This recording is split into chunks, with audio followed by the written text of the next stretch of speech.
And இது வந்து எப்பவுமே வந்து இந்த நான்வெஜ்ல பார்த்தீங்கன்னா அதுலேயே எண்ணெய் இருக்கு, அதனால எண்ணெய் அதிகமாக ஊற்றி சமைக்கவே கூடாது. சரிங்களா? நீங்கள் சமைக்கும் போது எண்ணெய் அதுலேருந்து வெளியில் வரும். அதனால வந்து அந்த சமையல் பண்ணும்போது இந்த நான்வெஜ் ஃபுட்டை வந்து கம்மி எண்ணெய் ஊற்றி தான் சமைக்கணும். சரிங்களா?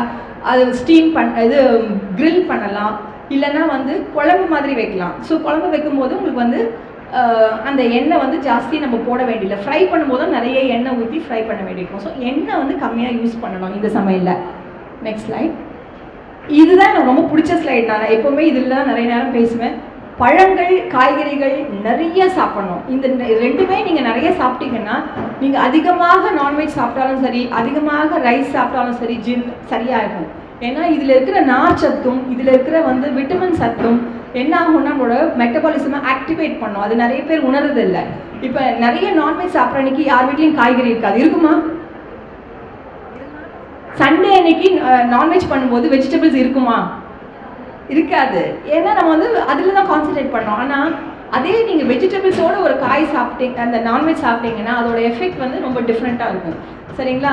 ஸோ வெஜிடபிள்ஸ் நிறைய சாப்பிடணும். எவ்வளோ சாப்பிடணும் பார்த்தீங்கன்னா, ஒருத்தர் வந்து 300 கிராம் சாப்பிடணும். அப்படின்னா ஒரு ஃபேமிலியில் 4 பேர் இருக்கீங்கன்னா 1.5 கிலோ காய் வாங்கணும்.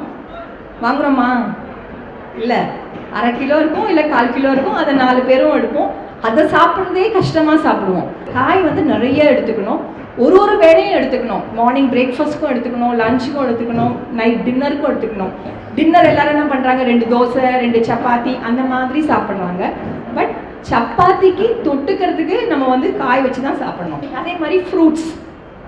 இங்கே எல்லாரும் ரெகுலராக ஃப்ரூட் சாப்பிட்றவங்க இருக்குங்களா? ரெகுலர், எப்பயாச்சும் ஒரு நாள் கிடையாது. டெய்லி ஒரு பழம் சாப்பிடணும் அப்படின்னு சாப்பிட்றவங்க எத்தனை பேர் இருக்கீங்க? 2-3 பேர் இருக்கீங்க.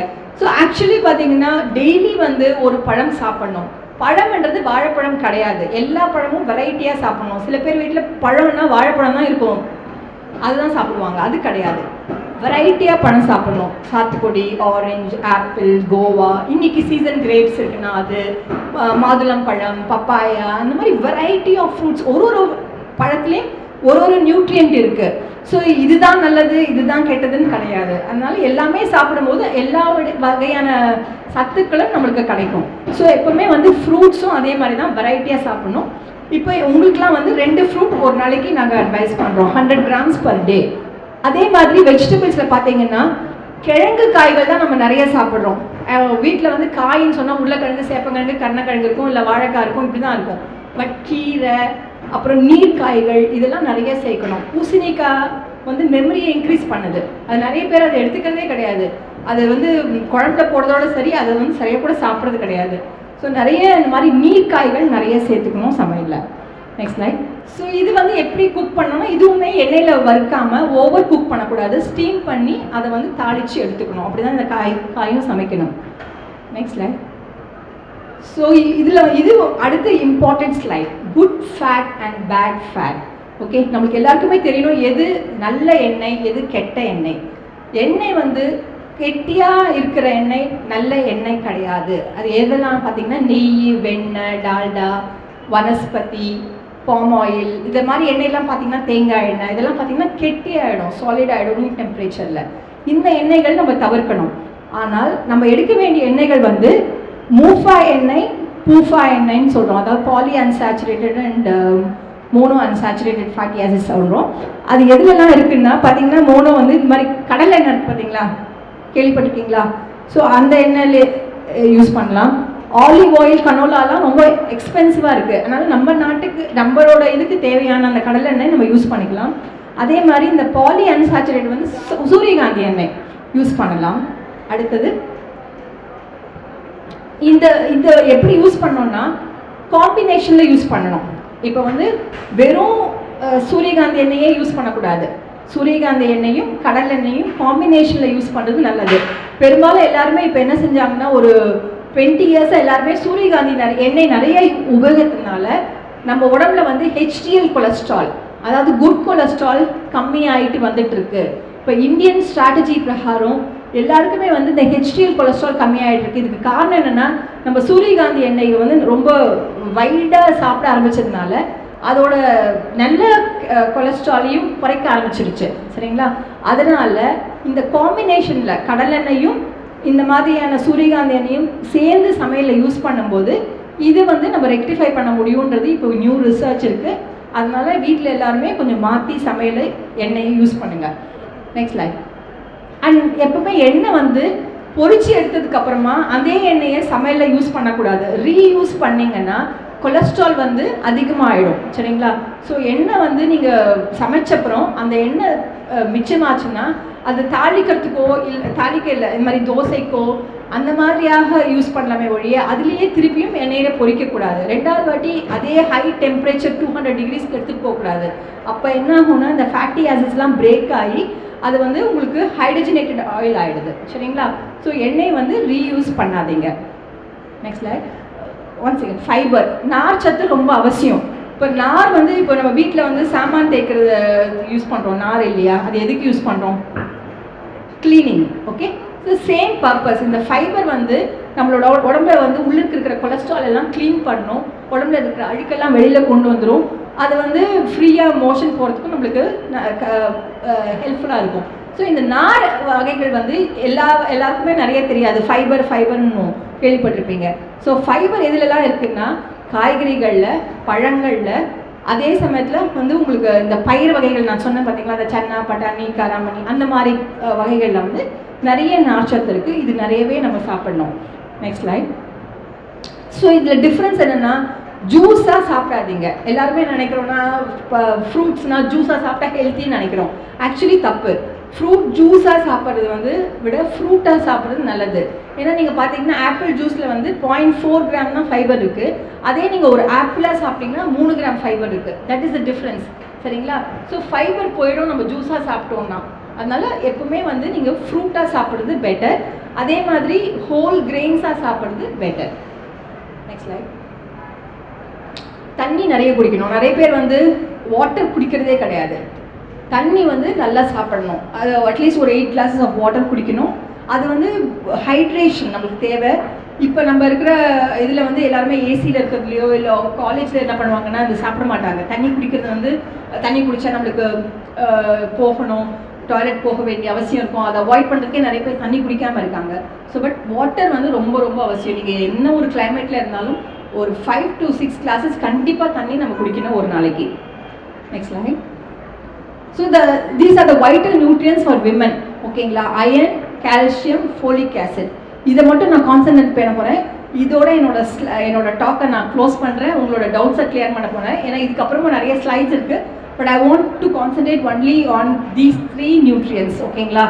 அயர்ன் வந்து நம்மளுக்கு ரொம்ப தேவை. ஏன்னா நமக்கு மாதவிடாய் வருது மாதம். அதில் வந்து நமக்கு அயன் லூஸ் பண்ணுறோம். ஸோ நம்ம எக்ஸ்ட்ரா அயன் தேவை இருக்கும். ரெப்ளினிஷ் ஆகிட்டே இருக்கும், நம்மளுக்கு வந்துகிட்டே இருக்கும். இருந்தாலும் அது ரெப்ளினிஷன் ஆகிறதுக்கான தேவையான அயன் சத்து நம்ம சாப்பிடணும். எதுலெல்லாம் அயன் சத்து இருக்குன்றது பார்ப்போம். Next line. ஸோ அயன் எதுலெல்லாம் இருக்குன்னா அவல் பிடிக்குமா எல்லாருக்கும்? அவல் உப்புமா சாப்பிடுவீங்களா? ஓகே. அவலில் வந்து அயன் சத்து இருக்குது, கம்பில் இருக்குது, ராகியில் இருக்குது, அப்புறம் அரிசியோட உமிழியில் இருக்குது. சரிங்களா? ஸோ இதிலெல்லாம் வந்து உங்களுக்கு அயன் சத்து சீரியல்ஸ் ப்ராடக்ட்ஸில் இருக்குது. அடுத்தது பருப்பு வகைகள் வந்து பொட்டுக்கடலை பிடிக்குமா? ஸ்நாக்ஸ் மாதிரி சாப்பிடலாம். ஈவினிங்கில் ஒரு புடி பொட்டுக்கடலை சாப்பிடலாம். It is very good.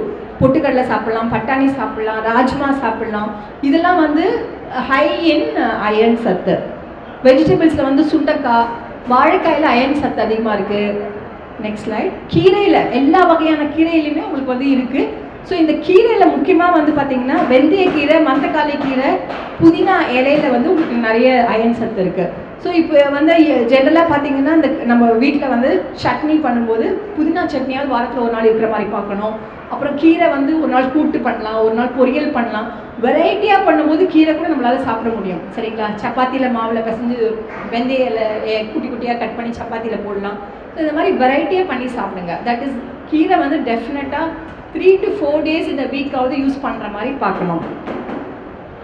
அடுத்தது வந்து பழத்தில் வந்து கோவா பழத்துலேயும் சீதா பழத்துலேயும் சப்போட்டாலையும் அயன் இருக்குது. Next line. முட்டை, மாமிச வகைகள்லையும் இருக்குது, லிவரில் அதிகமாக இருக்குது. பட் லிவரில் வந்து கூடயே கொலஸ்ட்ராலும் அதிகமாக இருக்கிறதுனால அதை நம்ம வந்து ஒரு வயசானவங்க ரொம்ப நாங்கள் அட்வைஸ் பண்ணுறது கிடையாது. அது பட் ஜென்ரலி நீங்களாம் சாப்பிட்லாம், லிவர் சாப்பிட்லாம். அப்புறம் வந்து இது மாதிரி அயன் சத்து சமைக்கும் போது விட்டமின் சி இருக்கணும். அப்போ தான் அந்த அப்சார்ப்ஷன் இருக்கும். அதனால இந்த மாதிரியான நான்வெஜ் சமைக்கும் போதோ இல்லை நீங்கள் எது பண்ணோம், ஒரு எலுமிச்சம் பழம் ஒரே ஒரு ட்ராப்போ 2 ட்ராப்போ பிடிச்சிங்கன்னா அந்த அப்சார்ப்ஷன் வந்து இன்க்ரீஸ் ஆகும். ஸோ நீங்கள் வந்து இந்த மாதிரி ஏதாவது ஒன்று ஆட் பண்ணி பண்ணலாம். சரிங்களா? Next line. ஸோ அடுத்தது கால்சியம் வந்து போனுக்கு வேணும்னு எல்லாருக்குமே தெரியும், ஜென்ரல் நாலேஜ் தான் அது. ஸோ நம்மளுக்கு வயசாக ஆக நம்மளோட உடம்புல வந்து போன் சத்து வந்து கம்மியாயிடும். இதில் வேறு நம்ம ப்ரெக்னென்ட் ஆகிட்டு நம்மளுக்கு குழந்தை பிறக்கும்போது இந்த மசில்ஸ்லாம் பயங்கரமாக வீக் ஆகும். அதுக்கான ஸ்ட்ரென்த் வந்து நம்மளுக்கு கால்சியம் நிறைய தேவை. ஸோ ப்ரெக்னன்சி லாக்டேஷன் டைமில் நாங்கள் வந்து கால்சியம் அதிகமாக சாப்பிடுங்கன்னு சொல்கிறோம். இதில் வந்து ஃபார் விமன் எவ்வளோ இருக்கணுன்றது இருக்குது. But next line. இது எதுக்கு தேவைன்றது நான் இப்போ சொன்னேன். Next line. கால்சியம் ரிச்சாக இருக்கிறது வந்து அகெயின் இப்போ ராகி பார்த்தீங்கன்னா, ராகியில் வந்து அயன், கால்சியம், ஃபைபர் எல்லாமே இருக்கிறதுனால நீங்கள் கண்டிப்பாக எல்லாருமே வந்து உங்கள் உணவில் வந்து ராகி இன்க்ளூட் பண்ணிக்கோங்க. Next line. பருப்புகளை வந்து பச்சை பயிறு, அப்புறம் வந்து கடலைப்பருப்பு, இதெல்லாம் வந்து உங்களுக்கு கால்சியம் இருக்குது. ஸோ பருப்பு வகைகள் நிறைய சேர்த்துக்கணும். நான் முதல்ல சொன்ன காரணம் வந்து இந்த கால்சியம் ப்ரோட்டீன் மட்டும் கிடையாது, கால்சியம்காகவும் சொல்கிறேன். ஓகே, உளுந்து இதில் எல்லாமே இருக்குது கால்சியம். அதனால தான் நம்ம வந்து பார்த்திங்கன்னா உளுந்து உருண்டை கொடுப்பாங்க. பெரியவங்க ஆனப்புறம் நம்ம வீட்டில் பார்த்திங்கன்னா உளுந்து உருண்டை வந்து பிடிச்சி கொடுப்பாங்க. அது எதுக்கு ஸ்ட்ரென்த்துனா இந்த கால்சியம் தான். சரிங்களா? அந்த காலத்தான உணவுகளை வந்து நம்ம இன்னமும் ஃபாலோ பண்ணோன்னா இன்னும் ஸ்ட்ரென்த்தாக இருப்போம். இப்போ அந்த காலத்தில் வந்து 5-6 குழந்தை கூட பெற்றாங்க. இன்றைக்கி ஒரு குழந்தைய பெற்றுட்டே ஐயோ முடியல அப்படி இப்படின்றோம். இதுக்கு காரணம் நம்ம சாப்பிட்ற உணவு வகைகள் தான். அந்த இடத்துல வந்து ஸ்ட்ராங்காக இருந்தது, நேச்சுரலாக இருந்தது, ஸோ பிரச்சனை இல்லாமல் இருந்தது. ஆனால் இப்போ அப்படி இல்லை. நம்ம சாப்பிட்ற உணவுகள் எல்லாமே ரிஃபைன்டு, எல்லாமே வந்து பொல்யூட்டடு, நம்மளோட சரியாக பராமரிக்காமல் கொடுக்குற உணவுகள், நம்ம வந்து ஜங்க் ஃபுட்டு இது சாப்பிட்றதுனால நம்மளோட போன்லாம் ரொம்ப வீக்காகிட்டு இருக்குது. ஸோ அதனால இதெல்லாம் வந்து அதிகமாக இருக்குது. கீரையில் எல்லாமே நிறையா இருக்குது, கொத்தவரங்காய் கீரை இந்த மாதிரிலாம் இருக்குது. Next like. பழங்கள் டேட்ஸில் இருக்குது. பாதாம் சாப்பிடலாம். நிறைய பேர் நினச்சிக்கிறாங்க நட்ஸு சாப்பிடவே கூடாது. நட்ஸு சாப்பிடலாம். நட்ஸில் வந்து நல்ல விதமான எண்ணெய்கள் இருக்குது. பாதாம், கேஷ்யூநட் இதெல்லாம் வந்து யங்ஸ்டர்ஸ் ஒரு பிடி டெய்லி எடுத்துக்கலாம்.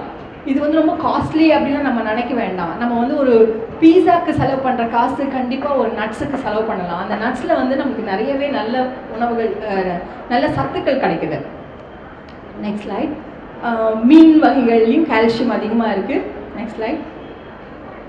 இது வந்து ஃபோலிக் ஆசிட். இது வந்து உங்களோட உடம்புக்கு ரொம்ப அவசியம். அதுவும் இல்லாமல் பெண்களுக்கு மிக மிக அவசியமான ஒரு நியூட்ரியன்ட். Next slide. இது வந்து நம்மளோட உடம்புக்கு செல் டிவிஷன், க்ரோத் இதுக்கு தேவை. ரத்தம் ஆர்பிசிஸ் திருப்பி ஃபார்ம் பண்ணுறதுக்காக தேவை இருக்குது. Next slide. ஸோ இது வந்து கீரைகள், காய்கறிகள், முட்டை மஞ்சளில் முக்கியமாக அதிகமாக இருக்குது. இது மாதிரி சீட் வகைகளையும் நிறையா இருக்குது. Next line.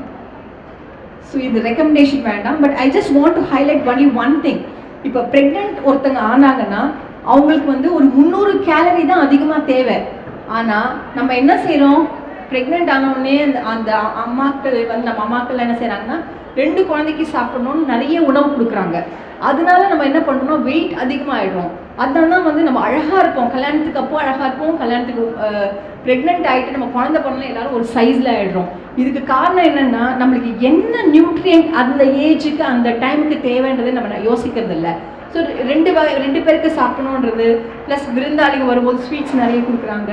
இப்படி நம்ம சாப்பிட்டு வெயிட் போட்டதுனால அந்த வெயிட் கம்மியாவது ரொம்ப கஷ்டம். ப்ரெக்னன்சிக்கு அப்புறமா வர வெயிட்டை வந்து கம்மி பண்ணுறது கஷ்டம். அதனால நம்ம ப்ரெக்னன்சிக்கு என்ன தேவை, 300 கேலரி தேவை, 25 கிராம்ஸ் இது வேணும், ப்ரோட்டீன் வேணும். அது என்ன பண்ணணும், எக்ஸ்ட்ரா ஒரு கிளாஸ் ஆஃப் மில்க்கு, ஒரு குடி பாதாம், அதுக்கப்புறம் வந்து உங்களுக்கு வந்து பருப்பு சுண்டல் சொன்னாங்க இல்லையா, அது வந்து ஒரு பவுல் எக்ஸ்ட்ரா சாப்பிட்டிங்கன்னா அதுக்கு 300 கேலரி வந்துடும். ஸோ இதுதான் நீங்கள் எக்ஸ்ட்ரா சாப்பிட்ணும். இட்லியோ தோசையோ ரைஸோ ஸ்வீட்டோ கிடையாது. ஸோ ஒரு கிளாஸ் மில்க்கு, ஒரு பிடி பாதாம், ஒரு சுண்டல் சாப்பிட்டிங்கன்னா உங்களோட ரிக்வயர்மெண்ட், எக்ஸ்ட்ரா ரிக்வயர்மெண்ட் ஓவர் ஆகிடுது. சரிங்களா? அதாவது நம்ம சாப்பிட்றத விட அது எக்ஸ்ட்ராவாக சாப்பிட்ணும். Next line. ஸோ இது மாதிரி பண்ணும்போது ஒரே ஒரு கான்செப்ட் நான் சொல்லணும்னு நினைக்கிறேன். நீங்கள் வெயிட் குறைக்கணும்னு நினைக்கிறவங்க பிரிஸ்க் வாக்கிங் பண்ணணும். ஓகேங்களா? பிரிஸ்க் வாக்கிங் பண்ணும்போது 1.5 மணி நேரம் நீங்கள் வந்து பிரிஸ்க் வாக்கிங் பண்ணிங்கன்னா ஆல்மோஸ்ட் உங்களுக்கு 200 to 300 கேலரிஸ் கம்மியாகும். அதே உங்களுக்கு ஒரு எக்ஸாம்பிளாக சொல்கிறேன். Next line. ஒரு லட்டு சாப்பிட்டிங்கன்னா 350 கேலரி இருக்குங்க. அதை நீங்கள் பேர்ன் பண்ணணும்னு நினச்சிங்கன்னா நீங்கள் 1.5 மணி நேரம் நடக்கணும். அப்போ தான் அது பேர்ன் ஆகும். லட்டு வேணுமா, 1.5 மணி நேரம் நடக்கிறீங்களா நீங்கள் தான் முடிவு பண்ணணும். சரியா? ஸோ அதே மாதிரி பார்த்தீங்கன்னா ஒரு கோக் சாஃப்ட் ட்ரிங்க் அதில் வந்து 140 கேலரி இருக்குது. அதில் ஒன்றுமே கிடையாது. அது சாப்பிட்றது ஒன்று தான், சாப்பிடாத ஒன்று தான். அதை நம்ம சாப்பிடணும். அது அப்படி நீங்கள் விரும்புனீங்கன்னா சாப்பிடுங்க. ஆனால் 45 மினிட்ஸ் நடக்கணும். அப்படின்னா நீங்கள் ஒரு கோக் சாப்பிடலாம். சரியா? அதே மாதிரி சமோசா. ஸோ இந்த மாதிரி ஒவ்வொரு உணவுகள் பார்த்தீங்கன்னா அவ்வளோ கேலரிஸ் இருக்குது. அதை பேர்ன் பண்ண வேண்டிய ஆக்டிவிட்டீஸ் வந்து ரொம்ப நீங்கள் செலவு பண்ணால் தான் முடியும். சரிங்களா? ஸோ அதுக்கு பேசாமல் நம்ம வந்து என்ன தேவையோ அதை சாப்பிட்டுட்டு இந்த எக்ஸ்ட்ரான உணவுகளை கட் பண்ணிட்டோம்னா, அதே மாதிரி வாக்கும் பண்ணணும். நம்மளோட லைஃப் ஸ்டைல் வந்து ரொம்ப மாறிட்டு இருக்கிறதுனால ஒரு 1/2 மணி நேரம் நம்ம காலையில் போய் இந்த ஃப்ரெஷ் ஏரை வந்து ஃப்ரெஷ் ஏர்னால் இப்போ இங்கே ஃப்ரெஷ் ஏரே வருதில்ல, பட் அட்லீஸ்ட் வீட்லேருந்து வெளியில் வந்து ஒரு நேச்சுரலாக பார்த்து நம்ம நடக்கிறது வந்து ரொம்ப நல்லது. ஸோ ஆரோக்கியமாக சாப்பிட்டு கரெக்டான அளவுக்கு நீங்கள் கலரி சாப்பிட்டு அதே சமயத்தில் இந்த ஆக்டிவிட்டியும் இருந்தீங்கன்னா ரொம்ப அழகாக, ரொம்ப ஸ்மார்ட்டாக, மேடம் ரேவதி மேடம் சொன்ன மாதிரி ரொம்ப செல்ஃப் கான்ஃபிடென்ஸோட நீங்கள் வந்து உங்களோட இந்த வருஷத்தை ரொம்ப பிரமாதமாக ஒரு அச்சீவ்மெண்ட் பண்ணுவீங்கன்றதை நினைக்கிறேன் நான். Thank you for this time.